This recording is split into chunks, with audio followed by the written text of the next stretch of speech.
Thank you so much. I'm glad I could be here, at least for this part of the conference. It's such a wonderful thing to have a conference on empathy and compassion. There should be many more of them in many more places, many more times.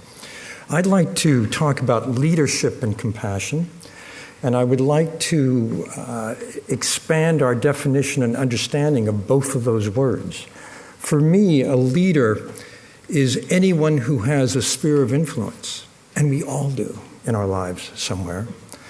And as you'll see over the course of my remarks, my idea of compassion includes but goes beyond giving, explicit giving, or giving in more subtle ways. Let me start with a story. It's about a social psychology experiment that was done at the Princeton Theological Seminary with divinity students. Some of you may know this study. It's quite famous. The students were told they were going to give a practice sermon and be evaluated on the sermon. And they were each given a Bible topic and then some time to prepare, and then told to go to another building and give the sermon.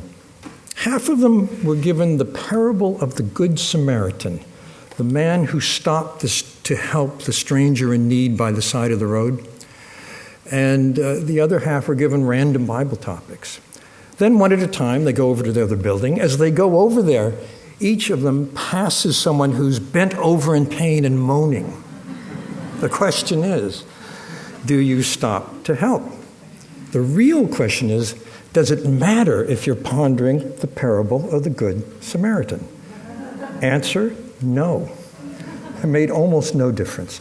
The real factor was how much time pressure people felt they were under. And this is somewhat the story of our lives. I mean, we're all pressured, and we all have many, many opportunities to help, but we may not notice them.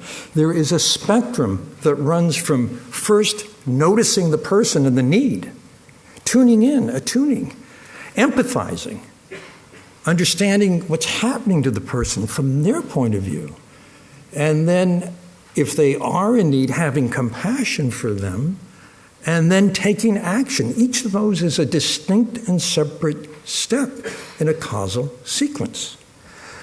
And that's rather alarming, because if noticing is the first step, attention is a mental faculty under siege today. If you go out to dinner at a restaurant, a romantic restaurant, you'll see a couple sitting at a table together, each of them looking at their phone rather than each other's eyes. Something is very wrong. We're now paying more attention to our email and texts and tweets and so on, when we should be doing other things, getting on with our lives. There was a study done at Harvard. 2,500 people were given an iPhone with a special app, which rang them at random points in the day and asked two simple questions. What are you doing now? And what are you thinking about? 50% of the time, on average, people were thinking about something else. The most focused people were those who were making love. How they answered that app, I have no idea. May have ended the relationship, but who knows. The least attention to what you're doing now was paid by people at work. Three things: commuting, sitting in front of a computer, and at work. Those were by far the most mind-wandering. And it's not just our individual focus that is under siege. It's also our connection to people. If empathy and compassion depend on noticing people, we're also in some trouble. Let me give you a little background. It has to do with something called the social brain. The social brain was discovered only in the last 5 or 10 years, when neuroscientists stopped looking at one brain and one body and one person and started looking at two brains and two bodies and two people while they're interacting. And the result was a discovery of entirely new circuitry. It's called the social circuitry of the brain. The first discovery came in a lab in Italy when they're studying motor activity in monkeys, one neuron at a time. This was an accidental discovery. One day they're looking at a neuron that only fired when the monkey raised its arm. And one day the monkey was standing still and that neuron was firing, and they couldn't understand what was going on. Then they realized what had happened. It was a hot day in Italy, and the lab assistant had gone out for a gelato, and he's standing in front of the monkey, and every time he lifts the gelato to take a lick, the monkey's neurons for that fire. They're called mirror neurons, and the human brain is peppered with them. Mirror neurons activate in us what's going on in the other person, what they're doing, what they're intending, what they're feeling. It gives us an instant inner map of what's happening with the other person. This is what keeps our interactions smooth. This is what lets us get along in life without having to think about it. And just one example of an extensive circuitry that's been identified. Another, for example, is if you see someone in pain, the circuitry in your brain that would activate if you were in pain lights up. In other words, we do feel other people's pain, and that's one of the ways we know that they need help. What the social circuitry does is make emotions contagious. It's an invisible brain-to-brain link, a subterranean conversation, no matter what else we're ostensibly doing. And it's very important at work. There have been studies done, for example, that show if a team leader is in a very positive, upbeat mood, people on the team catch the mood and performance goes up. If the leader is in an angry mood or an anxious mood, people in the team catch that mood, performance goes down. This is true for everything from making business decisions to creativity to physical coordination and putting up a tent. So it's an important factor, but an invisible factor. Some years ago, my wife and I were eating in a very fancy deli in a swanky part of New York, and I was getting a cold. And my wife had ordered chicken soup. And as the waiter brought the soup, I thought, well, that might be good for my cold. So I said to the waiter, excuse me, could you bring an empty bowl? I'd like to share my wife's soup, have a bit of it. He looked at me like I had crawled out from under a rock. He said, you just don't do that in a place like this, was his attitude. So he said, yes, I'll see what I can do. And he stalked off and came back and flung a bowl in front of me. And I thought, okay, this guy doesn't get a tip, and I am not coming back to this restaurant. So toward the end of the meal, my cold is getting worse, and I think maybe some herbal tea would be good. So I stop a different waiter, and I say, excuse me, do you have any herbal teas? And he looks at me, really looks at me, very empathic. He says, you look like you're coming down with a cold. Very weird. Then he goes into a litany of all the teas his mother used to give him when he had a cold, and which one they had and what he recommended. I thought, okay, this guy gets the tip. I'll come back to the restaurant.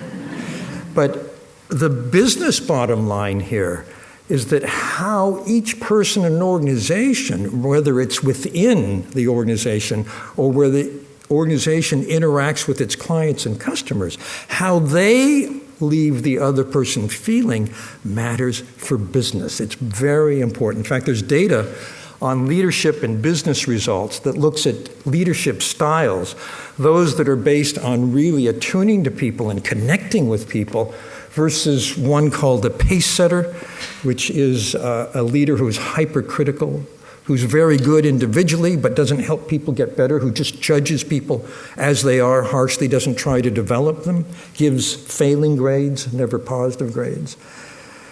That's a disconnect style.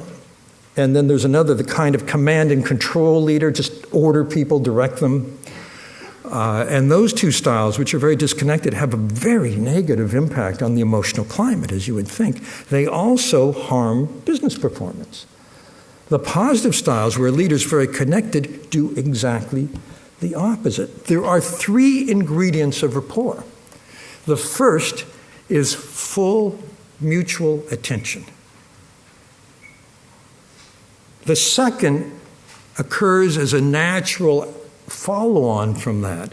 It's a nonverbal synchrony. If you watch people who are really having chemistry, really in rapport, if you were to take a video of them and watch that video in silence, as though their bodies were choreographed. They're responding so beautifully and automatically to each other. And that's done by another set of neurons called oscillators. Oscillators manage how we respond to the person in front of us, or even to in football to the ball.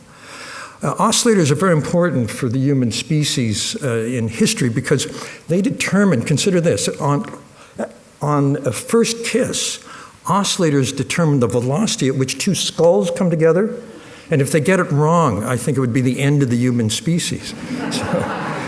So there's another part of the social brain. And the third ingredient of rapport is feeling good. It's actually what's called flow. Flow, has been studied as the state you get in during optimal performance. But this is an optimal connection. It's a mutual flow, a mutual microflow. There was an article some years ago in the Harvard Business Review called The Human Moment. It says, if a manager wants to have a real connection, you should remember that when someone comes into your office, you step away from your computer, you don't answer your phone, you stop your daydream or whatever it is you have on your mind, and you pay full attention to the person in front of you. I think it's sad that we have to have an article in the Harvard Business Review saying this. But it has come to that. Business people, everyone is so pressured, and our technology now means you can't escape it. It's there all the time. We're overscheduled and we're bombarded by input, and we now have to make an effort to do something that we used to do quite naturally. Back to this idea of everyone being a leader. A friend of mine, Vanessa Druskat at the University of New Hampshire, does research on teams and performance. And she finds something very interesting. If you ask people on a team, who is the leader of the team, they'll tell you the designated leader. But if you ask who's the most influential person on the team, they'll name someone else. So in other words, the functional leader of the team is not necessarily the ostensible leader, and we are all leaders, which means we have a sphere of influence. And to redefine compassion beyond giving, I was talking to a friend of mine, a Tibetan Lama, and he said, compassion can be very subtle. It can be just being very positive toward a person, very kind, paying attention to the person. There's a spectrum of compassion. We're all in a situation in every interaction to be compassionate. Let me give you an example. Some years ago, I was in New York City on a very hot, humid summer day. I was waiting for a bus, and it's the kind of day where New Yorkers have a kind of invisible bubble around them. It says, you're feeling a little prickly, don't touch me, don't talk to me, kind of thing. And the bus stops, and I get on with my invisible barrier intact, and the bus driver does something quite remarkable for New York City. He looks at me and actually says something to me. He says, "How has your day been?" Not in a rote way, but in an actual connecting way. I was shocked. But I sat down, I managed to keep most of my bubble with me, and then I realized this bus driver was carrying on a conversation with everyone on the bus. "Oh, you're looking for suits, are you? This department store up on the right has a great sale, you should check it out.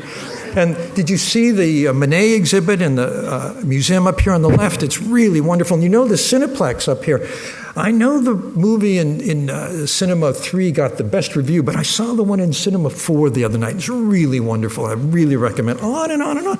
And people would get off that bus and he'd say, "I hope you have the most marvelous day." And they already had. That man was an urban saint, sending ripples of good feeling through a city that sorely needed it. And we all can be like that. Thank you very much.